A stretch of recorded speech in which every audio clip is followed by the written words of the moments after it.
believe and feel reflecting back. But first, we're going to start with, some of the background that led each of them to play the roles that they did in the Good Friday Agreement. And let me start, if I could, Tony, with you. I think it's fair to say that when you became Prime Minister, for many people in the UK, but far beyond the UK, the Northern Ireland troubles had seemed insoluble, that they were really bred in the bone, that there was very little that could make a difference. So what made you, as Prime Minister, coming in with a big agenda, because I remember your first election, there were a lot of things you wanted to do and talked about during the campaign, to believe that there could be some resolution of the troubles and that you wanted to do everything you could to explore that? First of all, thank you very much indeed for having me here at Queen's, and to be alongside President Clinton and Taoiseach Bertie Ahern, the two people who did so much to help bring the Good Friday Agreement about. And this is my first time ever to be interviewed by you, by the way, so I'm slightly... They're all a little nervous, if you haven't noticed. Yeah.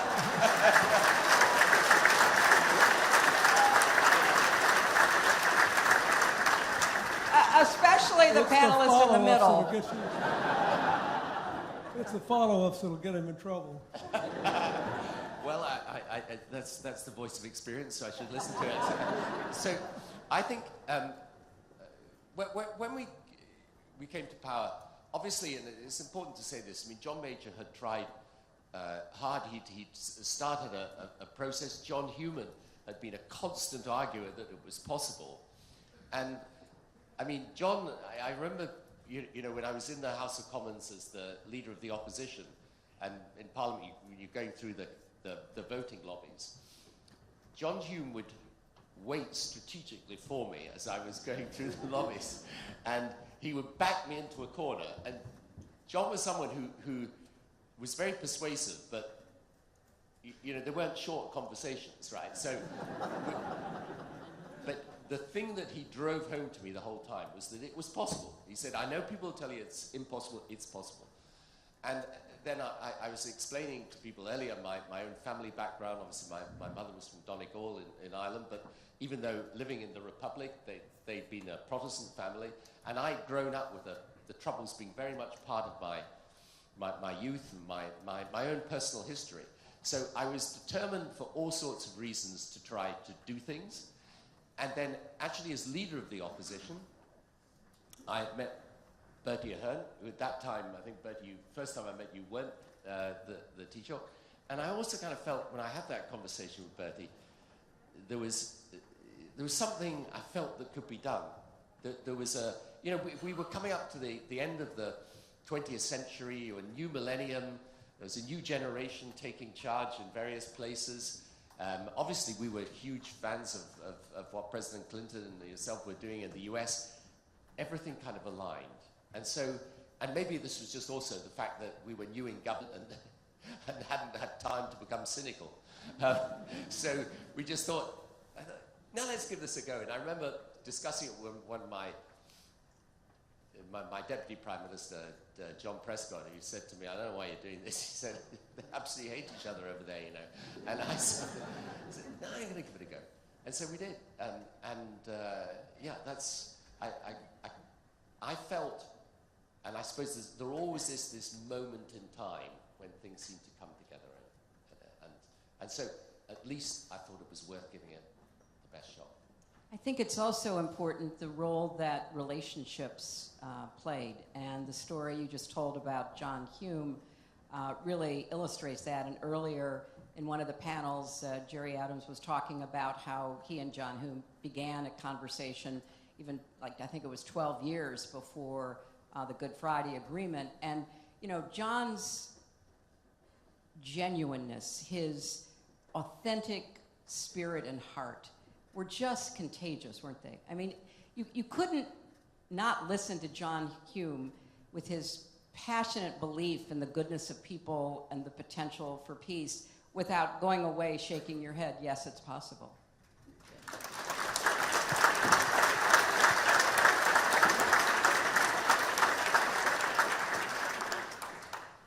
But I also think you referenced the relationship with Bertie Ahern, too. And, you know, as someone who had the benefit of observing all three of you, you really each had a unique political and personal capacity to connect with others. And Bertie particularly had a real skill with that. And so, Bertie, when you became Taoiseach, after having been in politics, obviously having observed what was happening in the North, how did you think about whether there was a path forward? Well, I suppose the Troubles had gone on so long, and all of us, Albert Reynolds before me, John Major, you know, it was just an issue you felt you had to try. And of course, you're meeting all the party leaders, and you know, I was meeting John, meeting Jerry, and meeting all of the political leaders. And I was lucky enough to meet you, President, when you came over in '95. I was leader of the opposition, so I was to get 10 minutes with you up in the ambassador's residence in Phoenix Park, and you gave me an hour. You obviously had nothing to do that day, but anyway. And then I had got to know Tony well, and we had met in Dublin. We'd met in the Gresham Hotel was the first time I'd met Tony, and we'd met in both parliaments. So I felt, you know, listen, this was worth it, and Tony had made it very clear he was going to give this a real crack. His first speech, even though he, you know, was huge celebrations coming in as the Labour Prime Minister, you know, huge crowds, and the first thing he did was come to Northern Ireland. So I mean, he couldn't show more serious intent than that. He went to the Balmoral Agricultural Show, and my job. He has a big farm in Chequers as well. But we got working on it, and I think, you know, we went back and met you, Jerry, and the thing was to get the ceasefire back on track and to get moving. So I think from then on, you know, from that summer of '97, all the way up to Good Friday, like it seemed like every day, but it was certainly every week. I hold the record, which will never be beaten, of the Irish Prime Minister, Irish Taoiseach, that was in number 10 more than anywhere else, I can tell you that. I was there every week, and the food was always good, unlike Castle Buildings. And so I think that's how it got going. So the relationship was good, and of course, President, whenever ever we needed you. Sometimes it said you stayed up all night in the last few days, but the reality was you were there all the time for us, and I think that's how the relationship developed. So, Bill, you also have an interesting pathway to the decision to become so actively involved and working with Tony and Bertie, and eventually asking George Mitchell to serve as your envoy and be deeply involved. Can you give us a sort of, you know, timeline, if you will, of how you ended up working with Tony and Bertie and being so committed to trying to resolve the Troubles? Well, first of all, I think whenever you hear politicians like us talk, you shouldn't discount what we say, but you should try to make sure you got the context right. That is, almost everything you do, particularly if you win an election and you have executive responsibilities, is a combination of something you care about, something people you care about ask you to do, and then you have to figure out how you're going to do it and survive. And all this stuff seems so straightforward today and easy, and it wasn't. I mean, I got interested in this when I came to Oxford in 1968, and the Trouble started in '69, and Bernadette Devlin was an attractive young woman who got elected to Parliament, and all the kids liked her.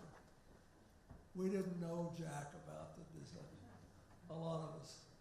But it got people thinking about Ireland in a different way. And then all the troubles happened, and they were happening when I was there. And then over the years when I would go back to the UK or to Ireland, I would keep up. And then when I was running for president, I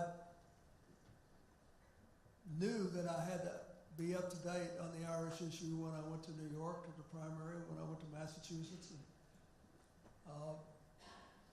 this big group in New York asked me to come to a meeting, and my opponents were there, the ones that were left by the time we got to New York.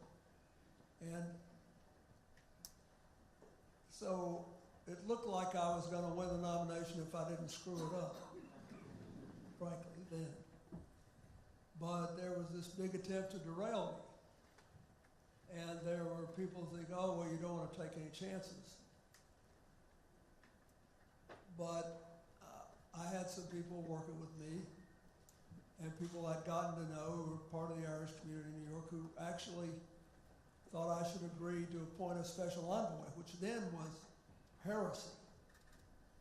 That's before there were any peace talks for George Mitchell to mediate. And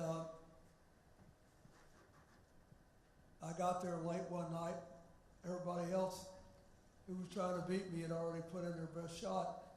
And they asked, and I made up my mind. I said, all right, I'm not going to bring this up, but if they ask, I'm going to tell them the truth. Yes, I will appoint a special envoy. And they told me, they said, you have no idea how hard this is going to be for you to keep this commitment. People will think you're insane.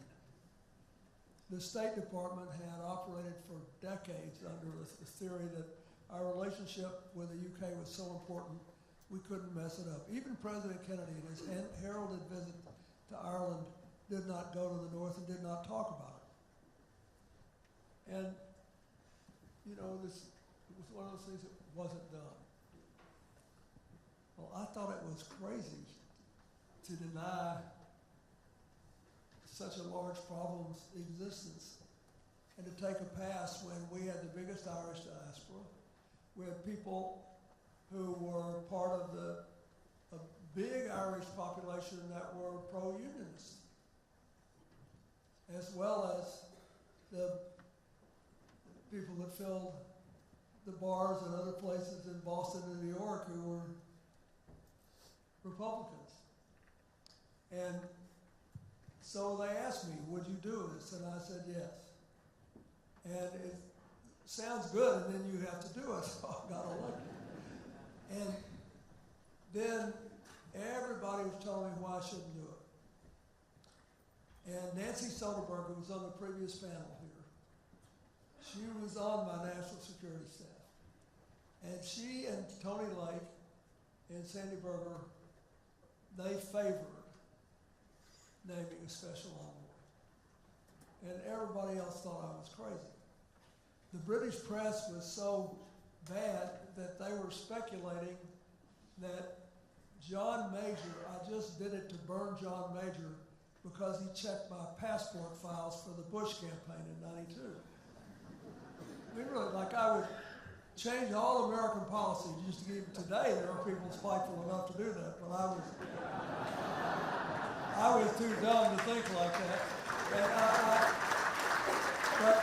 And everybody was going nuts. They said, oh my God, Clinton is so pissed off at Major for checking his passport files to see if he tried to give up his citizenship to join the Soviet Union. I mean, go figure. That's the only reason he's doing this. I mean, it was like that's how inconceivable it was to the whole British Barty politic. And I told John Major, and I respected it. Tony mentioned I respected that Major tried because he was on a very thin parliamentary majority, and he needed the unionist members of parliament, and he risked it anyway. And even though, as you pointed out, it didn't really go anywhere, he tried, and I think we should all give him credit for trying. It was easy for him.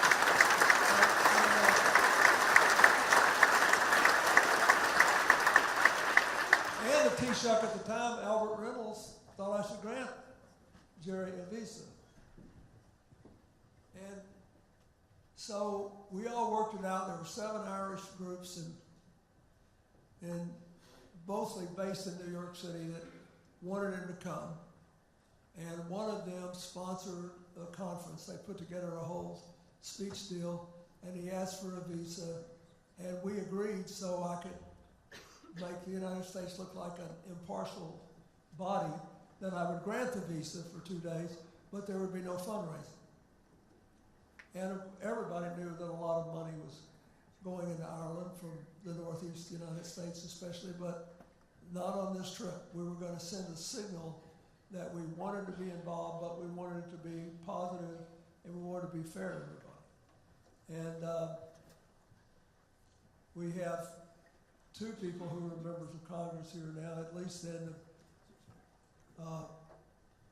Richie Neal, the chairman of the House Ways and Means Committee, and Bertie, who years ago became president of the University of Massachusetts, but he was there then. And Peter King called me to wish me well right before I left, who became my best Republican supporter because he was from Limerick. And his mother said, if you try to run that president out of office, I'll never speak to you again. So eventually there were certain benefits about it. But at the time it was crazy, they thought. I thought it made all the sense in the world because what we were doing is not working. And it seemed to me, just from the talk, that the public was maybe way ahead of the politicians in their desire to have some sort of resolution of this. So I gave Jerry the visa, and he kept his word, as he always did in dealing with me, and the rest is history. And it brought me closer to Tony, and he was interested. It meant a lot to me because I loved it when he won on his whole campaign platform, was basically consistent with what I believed. And he and Cherie and Hillary and I had an interesting dinner together not long after he became PM. And then I met Bertie, and I thought, Bertie had the kind of BS that I always wished I had. I thought,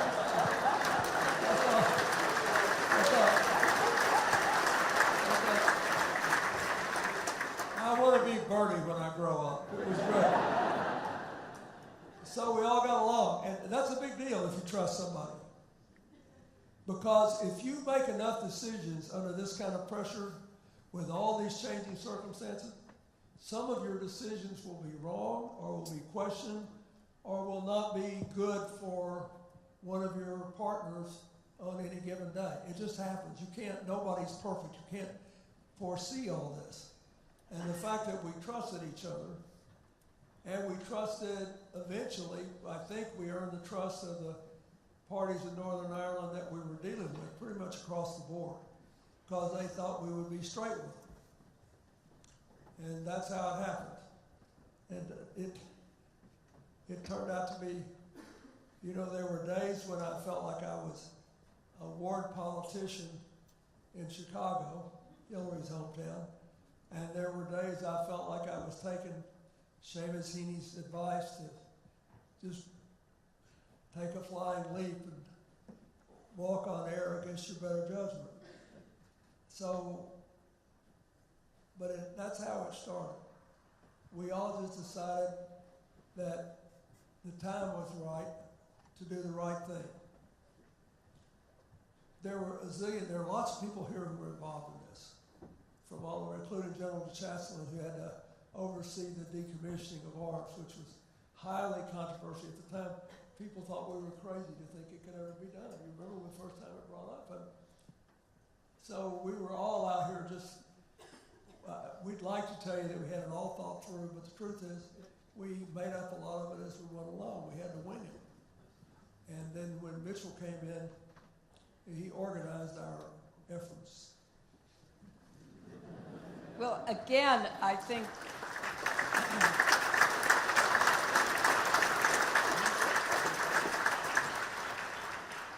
I think the importance of relationships, the importance of building trust, just really are key to everything that happened afterwards. So Tony, you made this kind of leap of faith that you were going to be committed to doing everything that you could. As you began that effort, what did you have in mind? Where did you think your commitment was going to lead in Northern Ireland?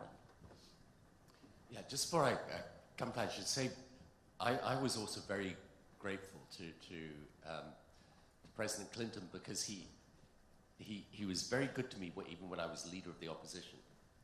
And in particular, I know you probably don't even remember this, but when I was leader of the opposition, I got the chance to go meet the President of the United States. Now, when you're the leader of the opposition in the UK, you go meet the President of the United States, the visit's got to go well, okay? It's got to go well. So I'm running up to my election, and the President was about to seek re-election in the US. So I go and see him in the Oval Office. That's a great thing. And we're sitting there in those two chairs like you do in the Oval Office. And they bring the press in a great scrum. Right? So all the press come in. And you know what the British media is like. So you're always a little, what's going to happen? So they come in a big scrum. And someone throws a question to President Clinton. They say, Mr. President, do you think you're sitting alongside the next British Prime Minister? And I completely freeze because I think, what can he say? Because he can't say yes because that would be undiplomatic and diss John Major. On the other hand, if he says no, the business has not gone so well, right? So he says, I just hope he's sitting alongside the next President of the United States.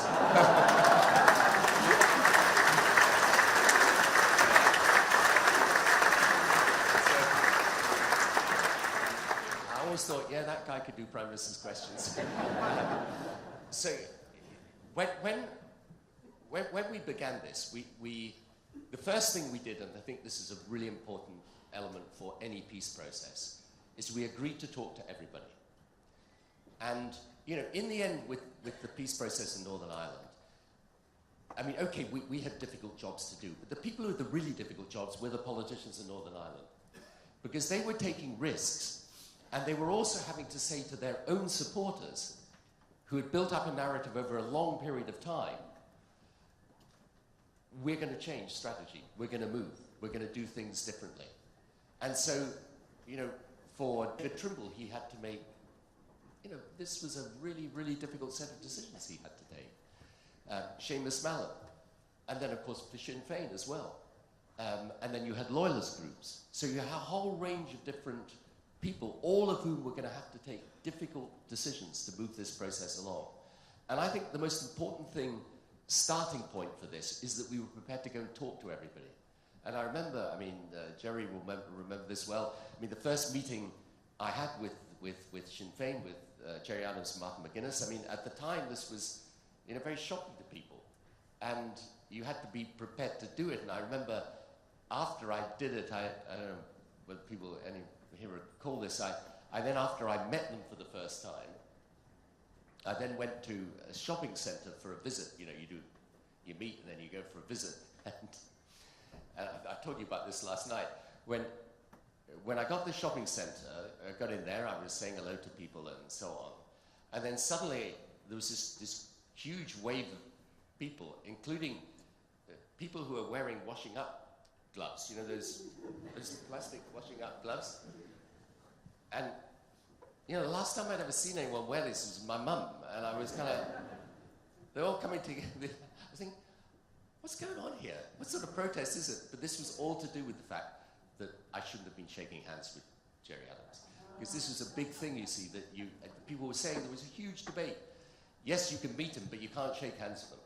I said, we're going to meet him, we're going to shake hands. Let's just do what you would do one human being to another, and let's see what we can go. We know we disagree about the past, but let's see if we can agree about the future.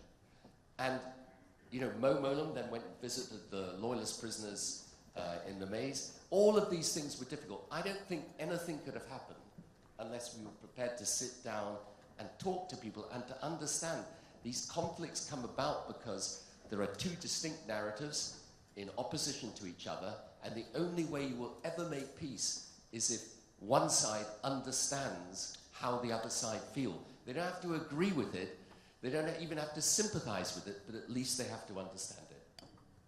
And that's what...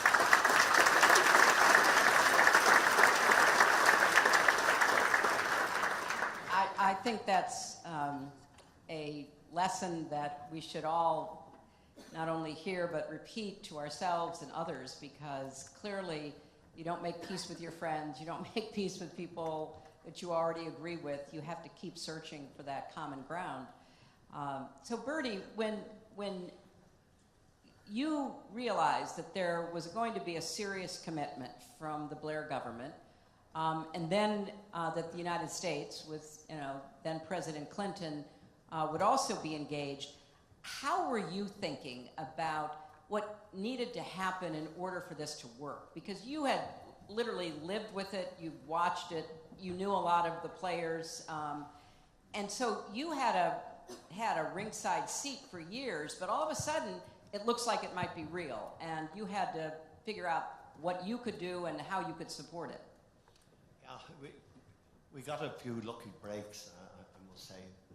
We decided September '97 that the talks were going to start, and it didn't start too good because the first day we said, listen, Mitchell principles, you can't be involved in violence, and you can't be in the peace talks.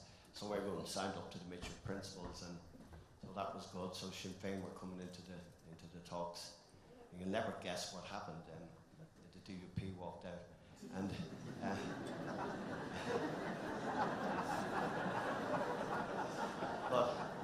but in fairness to Gary McMichael and Don Curtis, who were here, they walked back in with David Trimble. And in fairness to David Trimble, that was a brave move, and I think he deserves.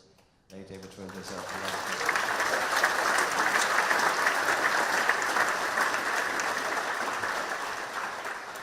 So we got going, and okay, I think George gave a good explanation today of what happened over those months, and it was up and down and up and down. But I think the two things that Tony and I did, the talks were as inclusive as we possibly could make them. Everyone was in that wanted to be in, and we continued trying to get everybody in, which we did by St Andrews. Took us a while, but and then was as comprehensive as possible. And I think all the issues were on the table. Very difficult issues, and issues that I think people thought were impossible to deal with. Decommissioning prisoners, reform of the Royal Ulster Constabulary, changing a lot of the legislation. I mean, there were huge issues, and I keep thinking today when you look at the issues today, but anyway, we won't get into today's issues, but there were huge issues. And the fact that everybody kept going, in fairness to the parties, I agree totally what Tony has said about the parties. They had to make their individual breaks. I, of course, knew that the big thing we were going to have to do, because we had the 1937 Constitution, we claimed jurisdiction over Northern Ireland. And Articles 2 and 3 were very special, maybe not to me, but my father, who was an old IRA man, and my mother, who loved Tony Blair but didn't like everybody from that end of the world. And so there were difficult choices, but we all had to do something. And I think that was the issue, that everybody, and it took us time. It took over that winter, autumn, winter into the springtime. But everybody knew they had to make tough decisions, and the reality was that everybody did. And I think that was the great thing about it. The people were prepared to say, "Well, we have our bit to do. The governments are doing their bit. The President of the United States is doing his bit." And if we all do it together, comprehensive, inclusive process, then it's for the betterment of Northern Ireland. And amazingly, that's how it played out. This morning, Senator Mitchell said there would not have been a peace process without John Hume, and there would not have been a peace agreement without David Trimble. And I think that it's really important, especially because they're no longer with us, to remember the roles that each of them played. But every person at the table, everybody involved in the process, I think it's fair to say was a unique personality and leader, and trying to work through all of their concerns, their personal experiences, their grievances, their hopes, all of that was so difficult, as you said, Bertie, because it was so inclusive, but by being inclusive, you had to bring everybody literally to the table and then to an agreement. And, Bill, part of what I know you did was to work to develop personal relationships with a lot of the leaders so that you could call them, they would be invited to Washington for the St. Patrick's Day celebration at the White House, other kinds of events. Could you talk a little bit about how you and George Mitchell discussed managing such a big process, such an inclusive process, and how you build trust with people who start off from such different perspectives? Well, first, when we started talking about this, and especially after I gave the visa to Jerry, then everybody settled down, and whether they were for it or against it, they said, well, maybe America's serious and we need to be consulting with them. So I tried to meet with as many as I could, and then we used St. Patrick's Day as an excuse, if you will, the annual White House ceremony, to invite people there and then to either get them to talk to each other or get them to talk to me individually until we could get everybody together. But we tried to find venues in which people would feel comfortable, not embarrassed, and could get cover if they needed it. And I think that's important because, yes, it's important that people talk to each other, but they have to be able to say what they think and outline what the problems are.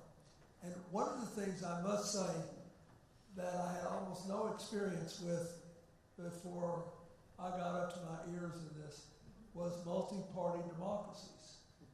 Because we have two main parties in America, and usually if a third party gets going, its main consequence is to screw things up for one of the two main parties because they can't ever win enough votes in our system to win the White House or win,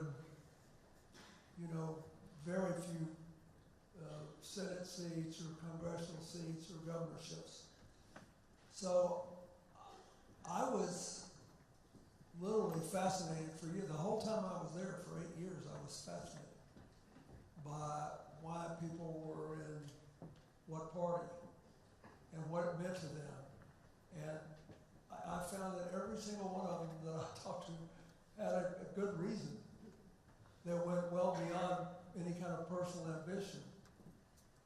That I belong to this party because of A, I belong to that party because of B. And I found it incredibly enlightening, and I found that if we were making headway with some of the parties that may not have had such big numbers, it still affected the chemistry because we had a reputation for listening and trying to respond to problems.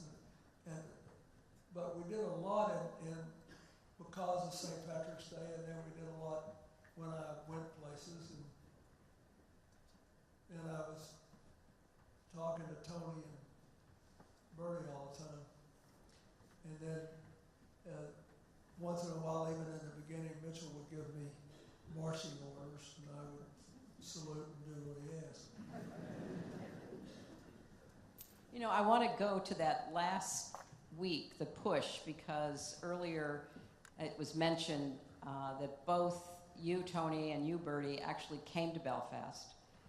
Can each of you describe what that last week was like? Because in retrospect, it seems like such a high-wire act, and the fact that it all came together at the end is nothing short of a miracle. But you were both of you, so intensely involved. And take the audience sort of behind the scenes of what those last days were like. Well, for Bertie, I should say, too, they were particularly difficult personally because you lost your mother, I think, just as the process began, and you came straight back afterwards, which was enormously helpful. I just want to say this about Bertie as well. He had that, it's a great political ability if you have this. I mean, he took lots of abuse during the course of this process. I mean, people would come in and be really rude to him. I get offended on his behalf, but he was never really offended. He just shrug his shoulders and say, they can say whatever they like, we just got to get the deal done. And it's a really interesting, anyway, I've always wanted to say publicly, properly, thank you, because it would never have happened without that.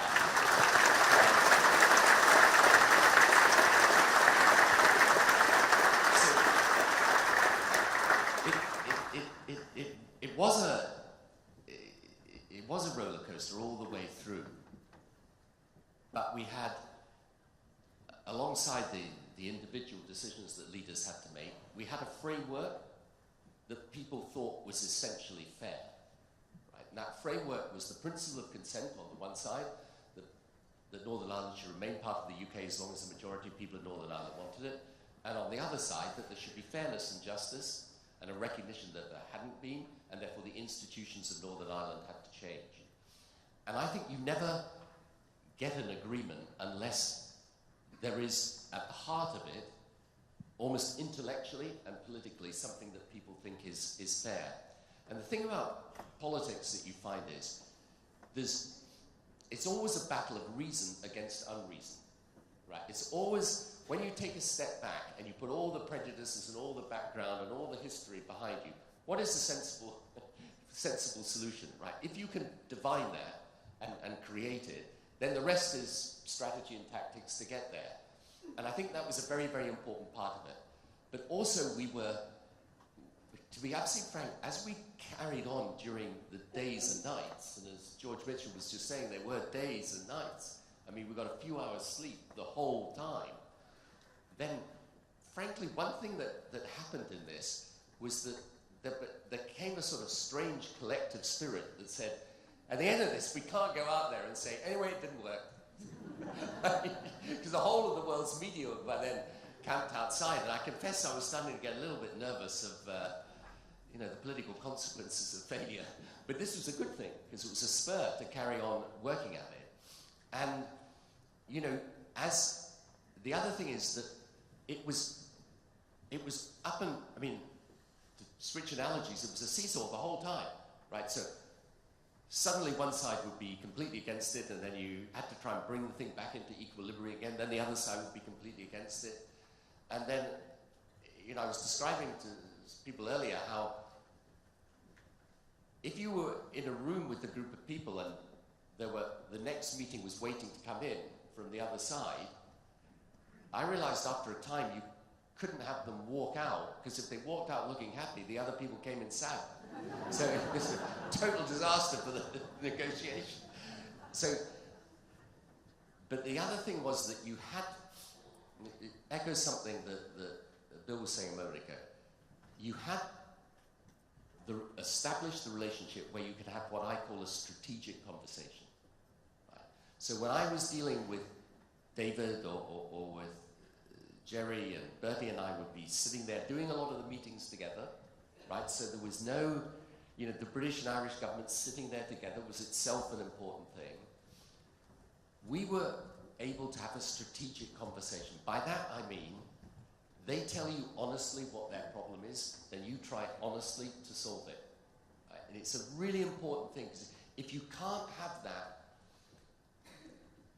properly frank exchange of where you really are in the whole thing, you can't solve the problem, right? Because people just either stick in their positions or they don't trust you enough to say, look, I know you want me to do this, but I can't. However, I might be able to do that. So you're always looking for that way through. And anyway, for 3 days it was like, this castle buildings is, is it still standing there? They should, it should be a sort of monument to the wrong type of architecture, but it's... So we were in this terrible building. The facilities were terrible. Everything was absolutely terrible. And then, you know, and every so often, Mo, who always had a sense of humor about these things, every so often when things were really, really grim, she'd say to me, "You're really depressed, aren't you?" And I'd say, "Yeah, I'm really depressed." "Time for the Women's Coalition."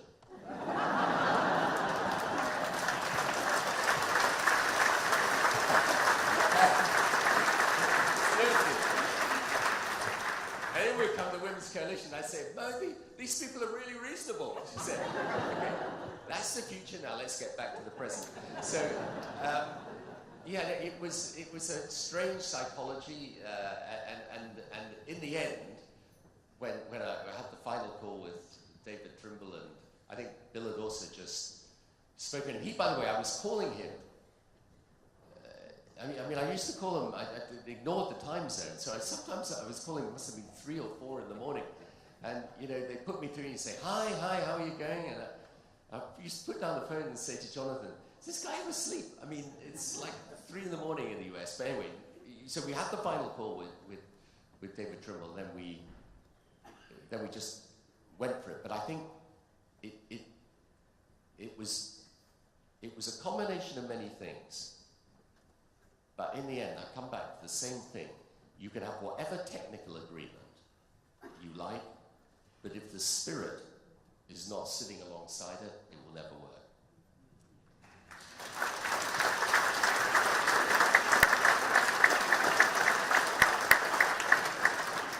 That is so true. And Bertie, what are your recollections of that intense period? Well, can I thank Tony for remembering my mum, because that was difficult. But, you know, I think we'd set out that last week, and it was going to be intense. It was going to be, you know, just a huge range of meetings of trying to get people to move a bit and move here and there. And, of course, like everything, you planned the week out and you said, well, you know, some ends of this will be easy and some ends will be difficult. And then by the time you got to Monday, you realised you were wrong. Everything was difficult. And then you go up and down. I got the call. I also remember my own civil servants rang me when I was coming out of the church when my mother's removal. And they said, "Listen, we have to talk to you. George Mitchell is losing his hair." And I don't think he had much of it at the time either, but he was definitely fed up with everybody. And he said, "Listen, Strand 2 has driven the unionists mad, and John Taylor has just said that he wouldn't touch it with a 40-foot barge pole." And he said, you're going to have to get up here. So I said, "Well, how am I going to get up here?" So anyway, we worked it out, and I went for this walk, and George Mitchell, I forgot it. I went for a walk down Griffith Avenue, which is one of the longest streets in Europe. And at the start of it, George said, "Where are you?" And I said, "In Griffith Avenue." And about an hour and a half later, he said, "Where are you at?" I said, "Still in Griffith Avenue." But at least I went back up early in the morning. I met Tony, and we met in Hillsborough where you got food. As we know last night, Castle Buildings, you got turtle and stuff. But anyway, Tony gave me a lovely breakfast. I went to calm down David Trimble, and the 40-foot pole was put aside. And then I remember going to Jerry and to Martin and explaining to them that I was going to have to move in Strand 2. And then I went to Mark and Seamus and John, and you know, we were okay. We were prepared to move that. Then I came back to the funeral, back up again, and then we just stayed at it non-stop. But when you look at I'm not going to repeat the issues, but the issues were huge, and the issues were huge on your side, Tony. You had to face a huge amount of prisoners, and you know, the reform of the Royal Ulster Constabulary. There were huge issues on the Constitution side. We have, but I think the big breakthroughs, you know, the trick of it all was that if we could get the constitutional issues off the table, and that was changing the Government of Ireland Act Section 75, which will really set up Northern Ireland, us taking Articles 2 and 3 off the table, getting the principle of consent on the table, that was the only change. And I think we should always remember that the balance of the agreement is hugely important, because that was the balance, and that still is the balance which made Northern Ireland different to anywhere else in the United Kingdom, and people should always remember that going forward. That delicate balance, once we achieved that, I found then that, certainly with the Unionists, Mark will remember the late night meeting with David Trimble, and where Seamus Mallon, I never saw them so emotional when they got Strand 2 out of the way. We didn't have it difficult with Strand, they got Strand 1, and I saw Strand 2. We had no difficulty with Strand 3, and we started making progress. And then, of course, things came up at the end, and Tony Blair had to start writing side letters, and Jonathan Powell put them in under the door because nobody had answered the door. But anyway, at least, and then David Trimble got up on the table to say, I'm with the agreement. I mean, there were amazing things, but the compromises along the way. But I have to say, Tony is nice to me, but I have to say this to you, Tony. Some of those decisions in the last 36 hours, you were making those on your own, out reference back to your cabinet. There were huge decisions. They brought peace. You had to call them, and they were big calls, and you did a good job on them.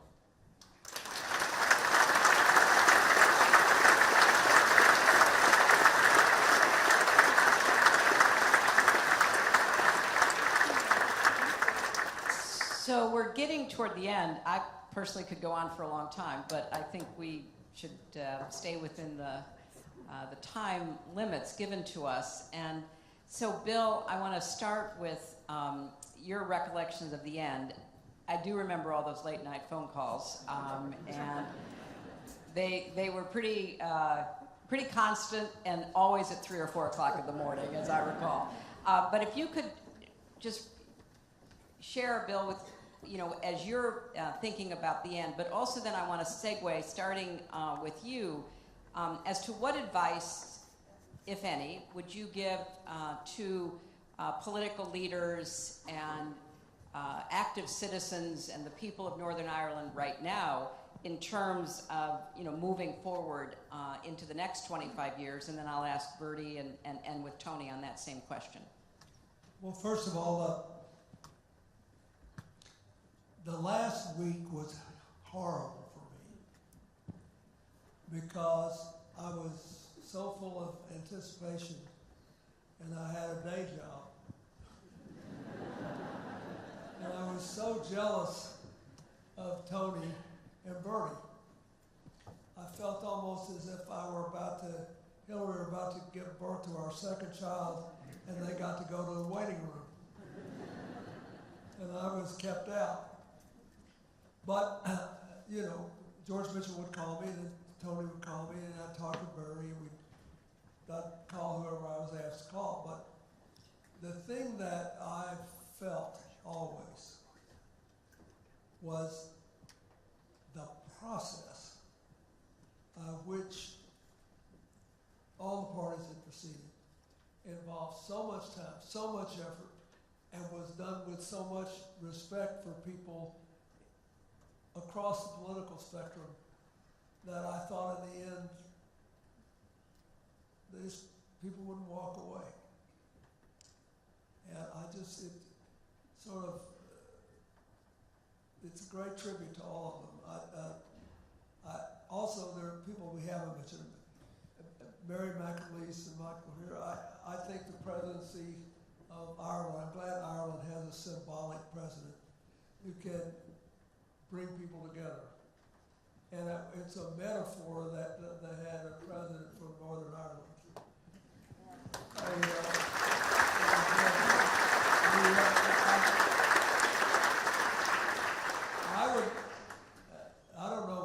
I don't want to get in the way of the program, Hillary, but I think you ought to ask all the people who are here who had any part of that peace business then to stand up, because a lot of them survived and they're here. Is that okay? Would you all stand up? Mark, stand up. Gary, everybody.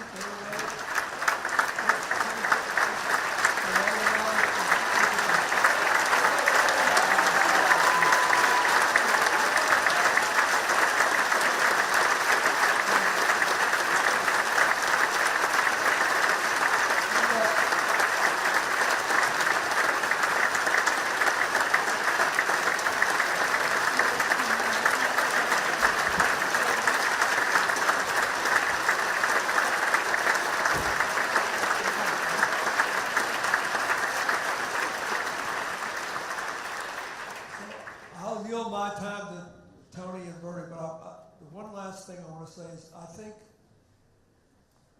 the women's groups, the other peace groups, the people who weren't always in the rooms, all those kids that became public figures by the speeches they gave, pleading for people to give them a safe future. I think they had an impact on people.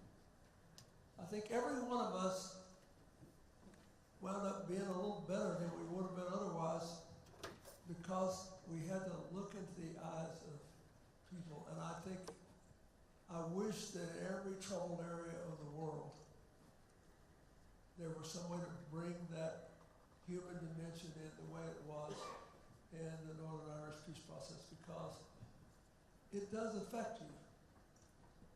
There are a lot of these people making decisions, you know, their parents or their children, their brothers, their sisters. I think it would be a mistake for us to underestimate the power of their influence.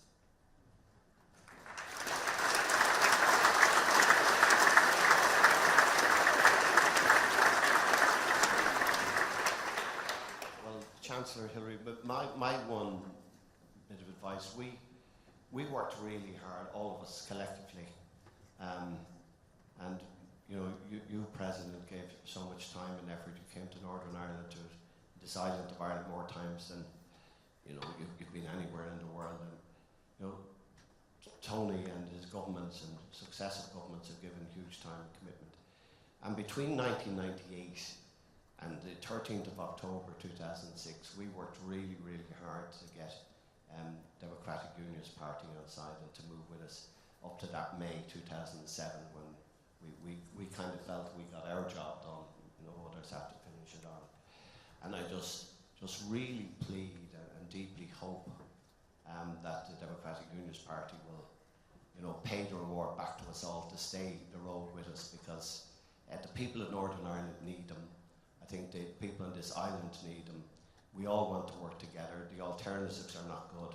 We don't even think about them. So let's hope they listen to what George Mitchell said today and listen to what we're saying, that we all just get back on the track. There's too many big things to be dealing with than to be arguing about some detail that was caused over something or another, which I'm not sure what it is even. So, you know.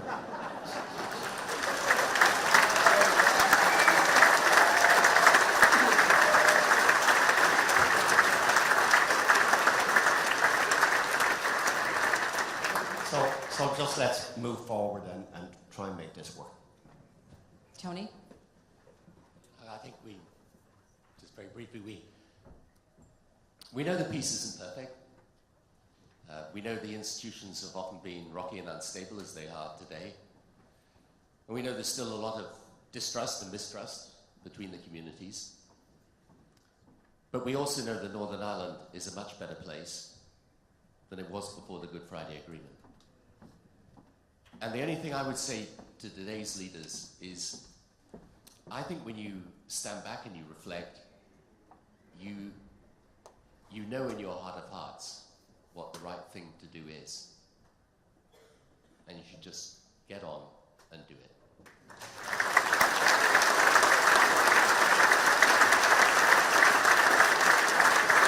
Thank you so much to our panel ending our day of reflection. Thank you all.